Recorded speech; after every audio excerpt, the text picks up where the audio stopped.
20 minute में 20 खबर में आपका स्वागत है और मैं हूं अभिषेक। अगले 20 मिनट में आपको देश दुनिया की 20 ऐसी खबरें बताने वाले हैं जो इस वक्त न केवल सुर्खियों में हैं बल्कि दिलचस्प भी हैं और अहम भी। तो शुरू करते हैं 20 मिनट में 20 खबर का सिलसिला। सबसे पहले देखते हैं अपने प्रदेश राजस्थान की कौन कौन सी खबर अहम है।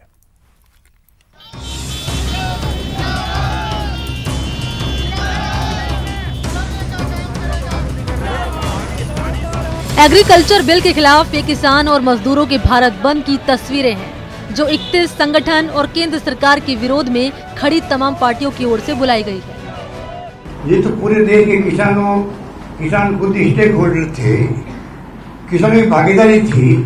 बगैर उनके संगठनों से बात किए हुए, बगैर व्यापारियों से बात किए हुए, जो 40 साल पुराना कानून था राज्यों के अंदर और 40-50 साल लगे कृषि मंडियों को जमने के अंदर, उनको आप एक झटके के उखाड़ फेंकने का निर्णय कर लो। बड़े बड़े व्यापारियों पूंजीपतियों को छूट दे दो, आप जो मर्जी कर सकते हो। आने वाले वक्त के अंदर आप कल्पना कर सकते हैं आने वाले वक्त में क्या हालात होने वाले हैं। इस बंद के दौरान प्रदर्शनकारियों ने जगह जगह हाईवे और रेलवे ट्रैक को जाम कर दिया और केंद्र सरकार के खिलाफ नारेबाजी की है। कई जगहों पर केंद्र सरकार का पुतला भी फूंका गया।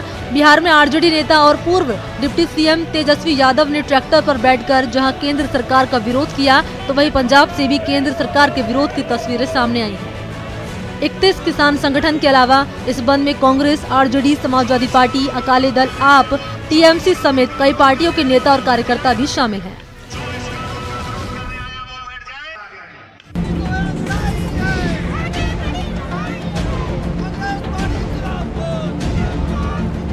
इकतीस किसान संगठनों के भारत बंद पर पीएम मोदी ने विपक्षी दलों पर निशाना साधा है और कहा है कि वो किसानों के कंधे पर बंदूक रखकर चलाने की कोशिश कर रहे हैं।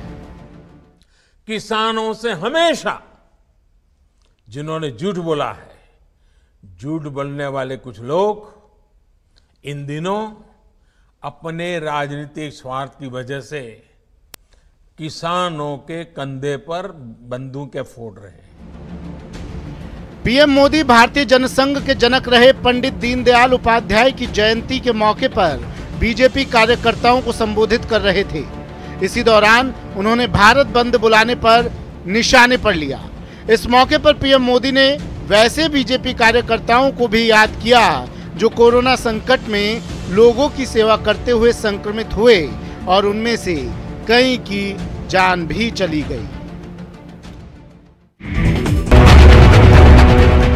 दौसा के एक अस्पताल में बच्चों से लेकर बुजुर्ग तक 16 लोग भर्ती हैं। इन भर्ती लोगों में किसी की हालत गंभीर तो नहीं, लेकिन इतनी अच्छी भी नहीं कि इन्हें तुरंत डिस्चार्ज किया जा सके। अस्पताल में भर्ती ये सभी लोग महुआ थाना इलाके के सलेमपुर टोडरा गांव के रहने वाले हैं। इन लोगों का कहना है कि पंच और सरपंच प्रत्याशियों ने इनके घर मिठाई भिजवाई थी ताकि ये लोग उन्हें अपना वोट डाल सके, लेकिन मिठाई खाते ही इनकी तबीयत बिगड़ गई। उल्टी और दस्त का ऐसा सिलसिला शुरू हुआ कि एक एक कर 16 लोगों को अस्पताल में भर्ती तक कराना पड़ा।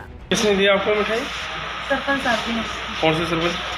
मतलब नाम तो मैं नहीं जानती, शादी मेरी अभी किया। आप कहाँ रहने वाले हो? टोडरा गाँव। इन लोगों ने अभी तक आरोपी प्रत्याशियों के खिलाफ शिकायत तो दर्ज नहीं कराई है, लेकिन फिर भी पुलिस ने अपने तरफ से इस मामले की जाँच शुरू कर दी है।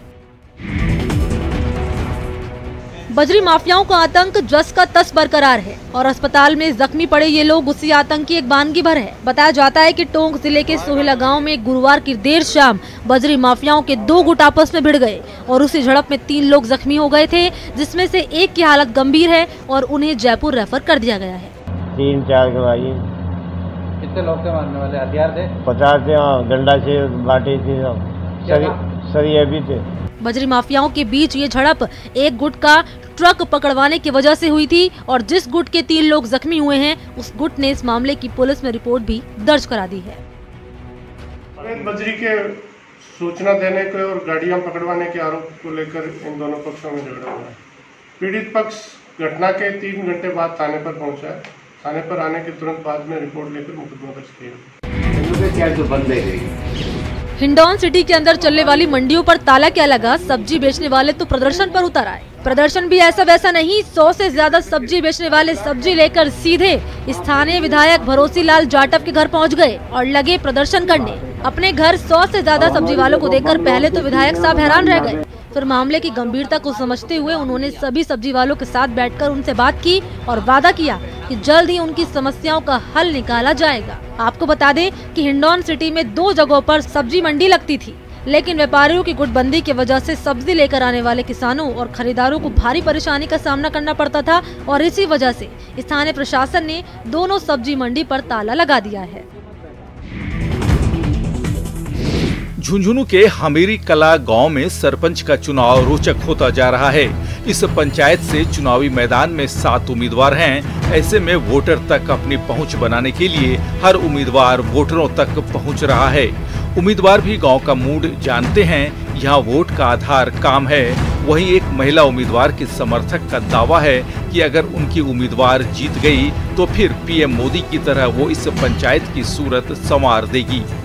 तीसरा एजेंडा तो गांव में मोदी जी सिर्फ अभियान चल रहा है कि मैंने पेड़ पौधा लगाना और लगाना सब एकदम साफ सुथरा पंचायत ने बनानी, ये तीसरा एजेंडा भी को है और बहुत ही बड़ी आदमी है, कोई इकट्ठे भी दिक्कत नहीं है।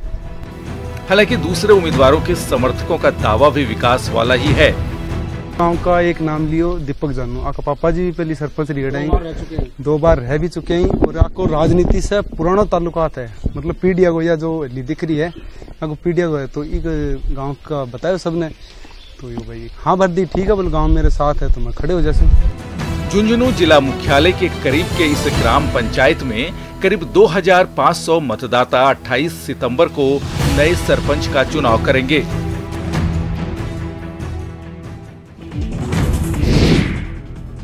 राज्य में इस समय 3 यूनिवर्सिटी कार्यवाहक के भरोसे हैं।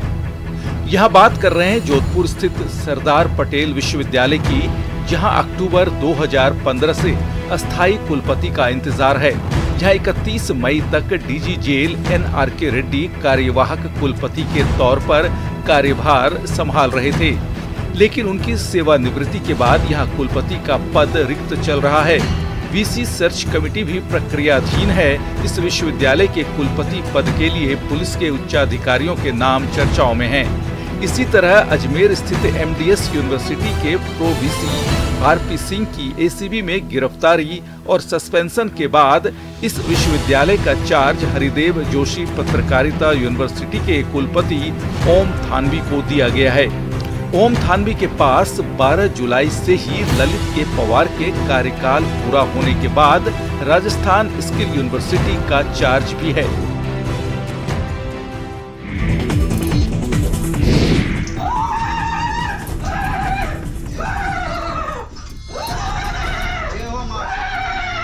तस्वीरें देखकर आप भी चौंक गए होंगे।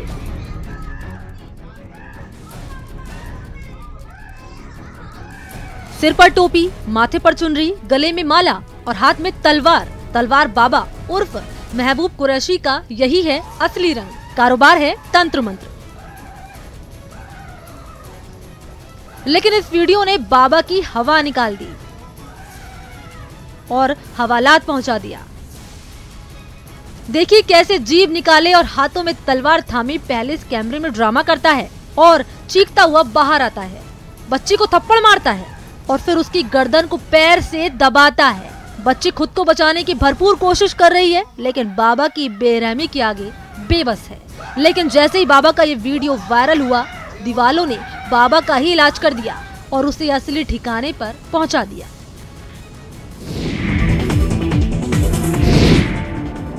जोधपुर शहर की आन बान और शान मेहरानगढ़ फोर्ट एक बार फिर पर्यटकों के स्वागत के लिए तैयार है।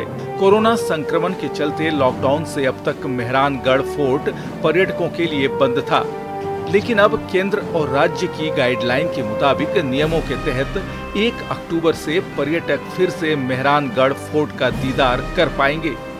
सेफ्टी है विजिटर्स की और जो स्टाफ है वो टॉप प्रायोरिटी पे रहेगी। इसके लिए जितने भी कांटेक्ट पॉइंट्स थे उनको मिनिमाइज़ कर दिया है कि आदमी एक दूसरे के कांटेक्ट में आए ही नहीं। तो इसके लिए एक तो ऑनलाइन टिकटिंग की व्यवस्था 1 अक्टूबर से शुरू हो जाएगी, तो किसी को भी टिकट बुकिंग पे लाइन में खड़े रहने की आवश्यकता नहीं रहेगी।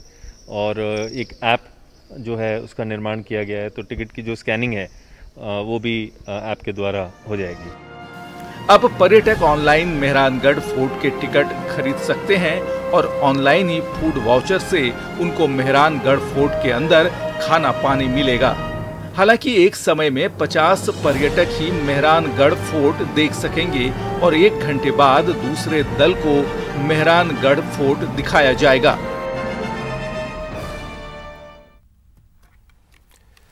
तो 20 मिनट 20 खबर में राजस्थान के बाद अब बात दूसरे प्रदेशों की अहम खबरों की। Elections to the Legislative Assembly of Bihar will be conducted in 3-phase elections.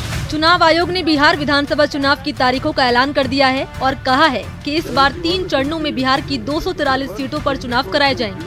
चुनाव आयोग के मुताबिक पहले चरण में 16 जिलों के 71 विधानसभा सीटों पर चुनाव होंगे। दूसरे चरण में 17 जिलों के 94 विधानसभा सीटों पर चुनाव होंगे और तीसरे चरण में 15 जिलों के 78 विधानसभा क्षेत्रों में मतदान होंगे।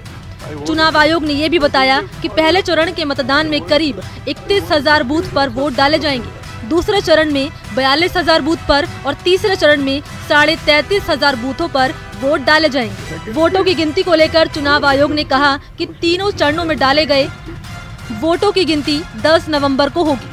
आपको बता दें कि कोरोना संकट के दौरान ये पहला मौका है जब किसी प्रदेश में चुनाव का ऐलान किया गया है।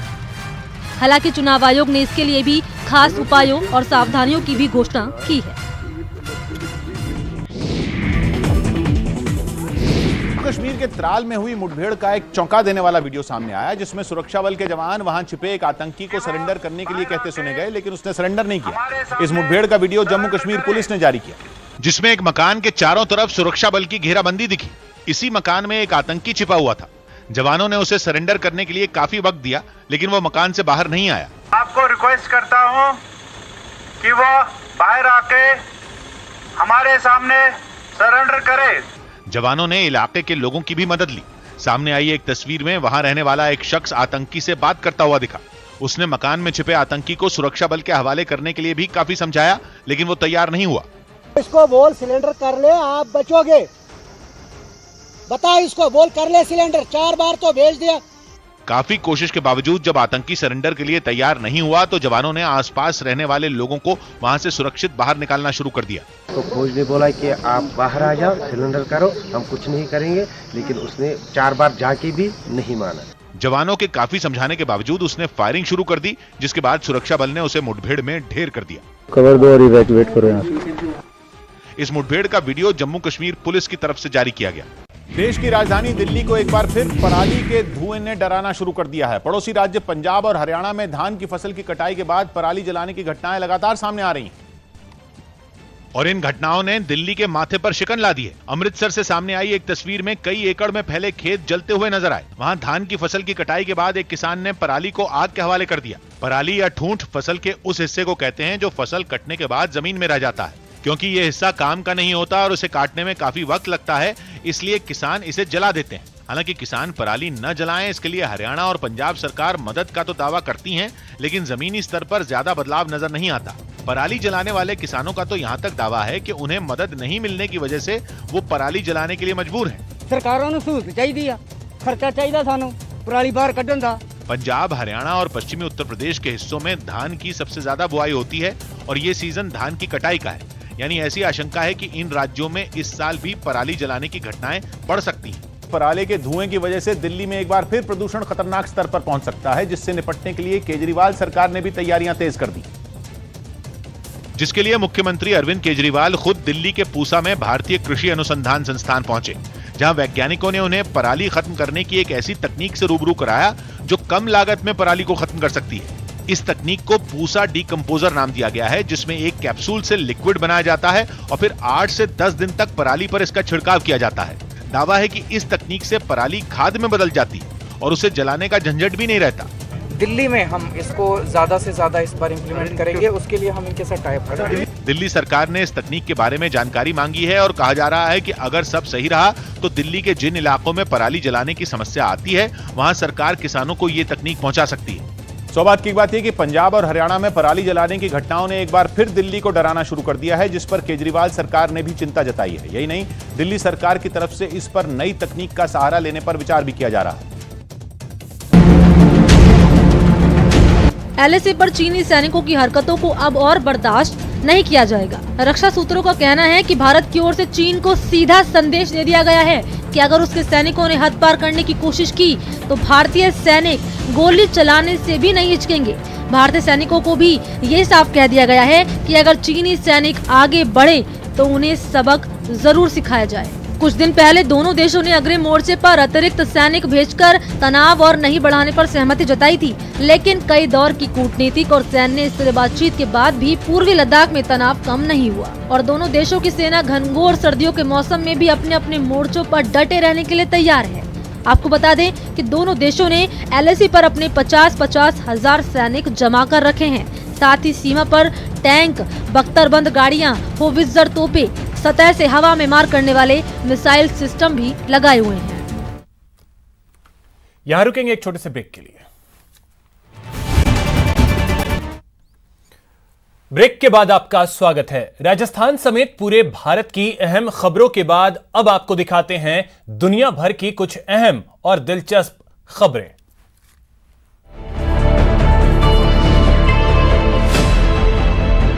दस देशों की सेनाओं के अभ्यास के जवाब में अमेरिका ने यूक्रेन और ब्रिटेन की सेनाओं के साथ अभ्यास किया। तीनों देशों की सेनाओं के इस अभ्यास को रूस के खिलाफ अमेरिका की खेमेबंदी माना जा रहा है, क्योंकि जिस वक्त रूस की सेना 10 देशों की सेनाओं के साथ अभ्यास कर रही है, उसी वक्त अमेरिका ने भी यूक्रेन और ब्रिटेन के साथ अभ्यास शुरू कर दिया। इस साझा अभ्यास में तीनों देशों की जल, थल और वायु सेनाओं ने अपना दमखम दिखाया। अमेरिकी सैनिकों ने गोलियां दागकर दुश्मन से निपटने का अभ्यास किया, तो ब्रिटेन की नेवी ने भी पानी के रास्ते दुश्मन को चकमा देने की नीति का अभ्यास किया। इतना ही नहीं, इस अभ्यास में तीनों देशों के लड़ाकू विमान भी नजर आए, जिन्होंने युद्ध जैसे हालात से निपटने का काफी देर तक अभ्यास किया। अभ्यास के दौरान मुश्किल हालात और कम वक्त में नदी के ऊपर पुल बनाकर सेना की गाड़ियों को भी गुजारा गया। साथ ही एक खुले मैदान में दुश्मन के नकली ठिकानों पर कई टैंक भी गोले बरसाते नजर आए। इस दौरान यूक्रेन के राष्ट्रपति भी वहां मौजूद रहे और सेना के बड़े अधिकारियों से अभ्यास की उन्होंने जानकारी ली। अमेरिका के केंटकी राज्य में हिंसक प्रदर्शन में गोली चलने से 2 पुलिस वाले घायल हो गए। मार्च में वहां पुलिस की गोली से एक अफ्रीकी मूल के अमेरिकी नागरिक की मौत हो गई थी। लेकिन अमेरिका की ग्रैंड जूरी ने 3 आरोपी पुलिस वालों में सिर्फ एक ही पर चार्ज लगाया, और वो भी हत्या का नहीं बल्कि दूसरे की जान जोखिम में डालने का। इस फैसले की भनक लगते ही पहले से भड़के हुए लोग आग बबूला हो गए और विरोध दर्ज कराने के लिए सड़कों पर उतर आए। मुखौटे से अपना मुंह ढका एक प्रदर्शनकारी तो सरेआम राइफल लेकर घूमता दिखा। सामने आई एक दूसरी तस्वीर में एक और प्रदर्शनकारी गन लोड करता नजर आया। हालात ऐसे हो गए कि पुलिस को सड़क पर तैनात होना पड़ा। इससे पहले सुबह गुस्साए लोगों पर काबू पाने के लिए पुलिस डंडे लेकर उनके आगे खड़ी दिखी। जब वो नहीं माने तो पुलिस ने सख्ती भी की और कुछ के हाथ बांध दिए। एक जगह तो पुलिसकर्मी कुछ प्रदर्शनकारियों के ऊपर सवार दिखे। अमेरिका के दूसरे इलाकों में भी विरोध की आवाज उठी। वॉशिंगटन डीसी में सैकड़ों लोगों ने विरोध प्रदर्शन किया। ऐसा ही नजारा न्यूयॉर्क में भी देखने को मिला। सौभाग्य की बात है कि अफ्रीकी मूल के अमेरिकी महिला की मौत के मामले में लोग तीनों पुलिस वालों पर हत्या का चार्ज लगाने की मांग कर रहे थे, लेकिन जब ऐसा नहीं हुआ तो वो इंसाफ की मांग में विरोध प्रदर्शन करने लगे। मेक्सिको की राजधानी मेक्सिको सिटी में सैकड़ों लोगों ने राष्ट्रपति के इस्तीफे की मांग पर प्रदर्शन किया। लंबे वक्त से वहां के राष्ट्रपति का विरोध कर रहे एक संगठन से जुड़े सैकड़ों लोग और समर्थक सड़क पर उतरे और मार्च करते हुए शहर के ऐतिहासिक स्थल एल जोकेलो के सामने जमा हो गए। प्रदर्शन कर रहे लोगों ने सरकार पर कोरोना महामारी और उसकी वजह से आए आर्थिक संकट का ठीक तरह से प्रबंधन नहीं करने का आरोप लगाया। और कनाडा के नोवा स्कोशिया प्रांत में लोगों की सुबह चक्रवाती तूफान टेडी के कहर के साथ हुई। तय वक्त से 2 घंटे पहले ही तूफान इलाके में पहुंच गया और तेज बारिश ने लोगों के लिए मुसीबत खड़ी कर दी। और सिर्फ बारिश ही नहीं, हवा की रफ्तार भी 100 किलोमीटर प्रति घंटा तक पहुंच गई। नतीजा यह हुआ कि इलाके की बिजली गुल हो गई। बताया गया अमेरिका के इलिनॉय से एक हैरान करने वाली तस्वीर सामने आई, जिसमें एक आदमी बीच सड़क पर घुड़सवारी करता दिखाई दिया। इस दौरान पुलिस ने उसे ऐसा करने से कई बार रोका, लेकिन उस पर पुलिस की बातों का कोई असर होता नहीं दिखा और वो हाईवे पर घोड़े को भगाता रहा। सड़क पर दौड़ती गाड़ियों के बीच में वो बिना किसी डर के घुड़सवारी करता नजर आया।